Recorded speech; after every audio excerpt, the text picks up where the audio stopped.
when I started college, I had it in my head that I was going to be a geneticist, again, with the like research and stuff, which meant I had to major in biology. And I went to one of the best schools in the state for biology, which is SUNY Geneseo. And I did that for about a year and a half. And then I was like, math and chemistry is really hard and I hate this. And I had a scholarship that was riding on my grades. And unfortunately, because I was so bad at math, that was starting to become endangered. So I was like, well, I need to switch majors, and I don't know what to switch to. Everything else seems kind of terrible and boring. But I landed on communication because I honestly don't remember why I decided on communication. I think it was kind of like the only thing left after I ruled out, sports medicine and speech path and like everything else that was there. But it ended up being a nice fit. It was really interesting, and it was all about finding answers because the track that I chose was journalism. So you're talking to a lot of different people, you're learning about their stories. But when I was trying to find a new major, I knew that science and math was not for me. I always thought it was really interesting, and I love learning about science and math conceptually, but it involves a lot of memorization, like doing your flashcards and memorizing formulas, but also like all of the exceptions to the formulas. And it was a lot to cram in there, and I'm not very good at rote memorization. So I realized that was probably not the best fit for me. But because my parents were both engineers, it felt really uncomfortable, honestly, to break away from science and switch to a liberal art because I think, at least in Western society, you kind of grow up with this sense that the only thing worth pursuing is science and math. The kids who want to be artists and dancers are like, you're never going to find a job. And, what are you doing? You got to be realistic. And my parents were pretty understanding, but I could kind of see that fear in them. Like, what are you going to do with communication? I was like, I don't know. But, I'm going to stay in college, which is probably the more important thing right now. And I'll figure out the rest later. So it was honestly, it was a big challenge for me kind of reconciling those two points of view, and feeling like what I was pursuing was worth the energy and the money of school. So in college, I met this professor who had come from a similar background. He was a mechanical engineer who had kind of scrapped it all to go work for MWC, and he had shot the Olympics and stuff. He was a really cool guy. And he identified with me in that he wanted in his career to kind of blend the science and the art. And he was the one who introduced me to research because he said, well, even if you don't want to be a scientist and you can't do math, you can write about science and math, and you can research how people learn about science and math. So I started studying science communication, which is journalism about science, or how they represent medicine on like Grey's Anatomy and stuff like that.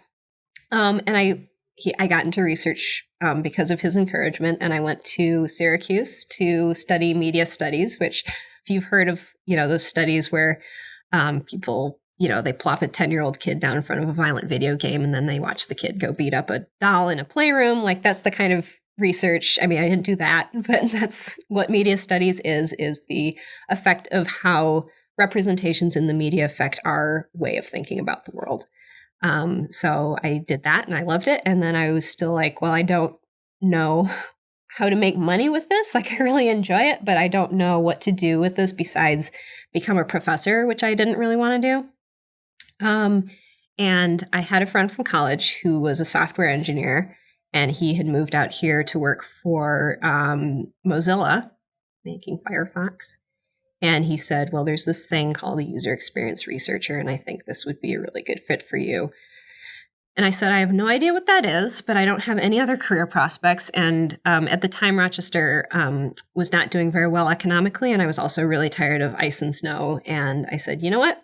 Screw it. I'm going to throw it all away. I'm going to move to California and follow the gold rush like everyone before me. And I moved out to California with about 3 months savings. And I said, if I don't find a job by the time my money runs out, I'm going to move back to Rochester and figure it out from there. And I got a job at a UX research consulting firm the day before I got on a plane to move back to New York. And I've been here ever since. I think if you are designing your career path and you say, I know I want to be a UX researcher and what steps should I take? I think study anything in college that involves some sort of inquiry or curiosity. So there isn't a major for UX research. So anything like anthropology, sociology, psychology, any like research oriented field where you learn how to put together a research question and learn how to pursue a line of inquiry. So even journalism can be really important or really valuable with that, because you're learning how to ask a lot of questions and pursue these difficult leads and things like that. So anything that involves asking a lot of questions will be a good major for you. And then a grad degree really does help, honestly, with UX research. I mean, I work daily with I think I know more PhDs at Google than I did when I was in grad school. You don't have to have a PhD. It helps, but a master's degree is going to be really valuable either in psychology, probably psychology or computer science if you can swing it. If you can't, that's totally fine. But cognitive or experimental psychology is going to be really valuable to you. The other thing that works out pretty well, I think, is working for a consultancy. So when I very first started out, that job that saved me from packing up and going back to New York was a UX consultancy. And I worked with a ton of different companies. I learned a lot about UX research, but also the tech field in general. And I got a sense for what I was good at, what I liked, what kind of companies I didn't want to work for or work with. And it was basically a glorified internship. I was there for 3 years and I learned a ton about the industry. So if you can get some sort of entry-level job, consulting, even in market research, will be a good bridge to UX research. Figuring out how to interview for a job you've never heard of is pretty weird and confusing. Because my friend was a software engineer, he knew a few researchers. It was still definitely kind of a rare job at that point. But I was able to talk to some people in person and learn what it was like to be a researcher, to learn what was required in a portfolio. So if this is the sort of thing that you're considering, for example, having some sort of research under your belt is important. I had grad school research, which helped a lot. I knew different methodologies. I had actual results to talk about. I was working on my thesis at the time as well. So I had these projects that had outcomes. I didn't have really any kind of industry experience. It was all academic. One thing that I was working on was taking, and this is what I always tell people who are trying to break into the field, is take a website or an app that you either really like or you really don't like, and, interview 5 people about how they feel about it. Like, do you use this app? Go through it, tell me what you like and you don't like, write up a little report. And even if it doesn't go to the people who made the app or the website, it shows that you know how to think about these problems and make recommendations off your findings. So that's a really good way to kind of jumpstart your portfolio. So there are a lot of different places that you can go as a UX researcher. If you're a big company like Google, you can just switch teams, learn about something new for a while. Google makes it very, very easy to switch teams if you're just interested in a different field. If you are thinking about moving up that ladder, you can always become a manager. For example, the person who manages my team is also a researcher and was a researcher for many, many years.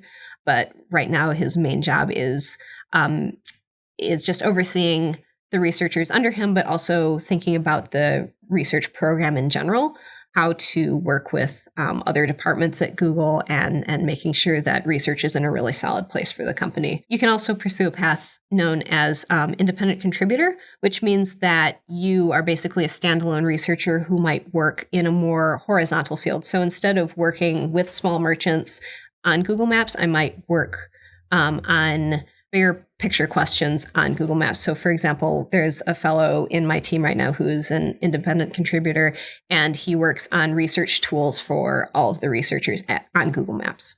I think I think I am a ride or die researcher. I will always be doing something like this. I don't really see management for myself because I like just diving into those questions so completely, and management doesn't leave a lot of time for that. So I really want to be able to keep pursuing my research questions for as long as I can.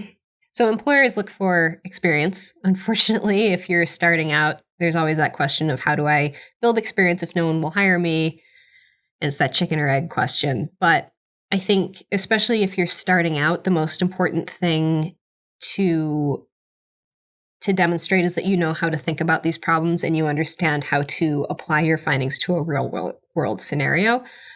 Like I said, methodologies can be learned, and a lot of companies are willing to let you learn on the job.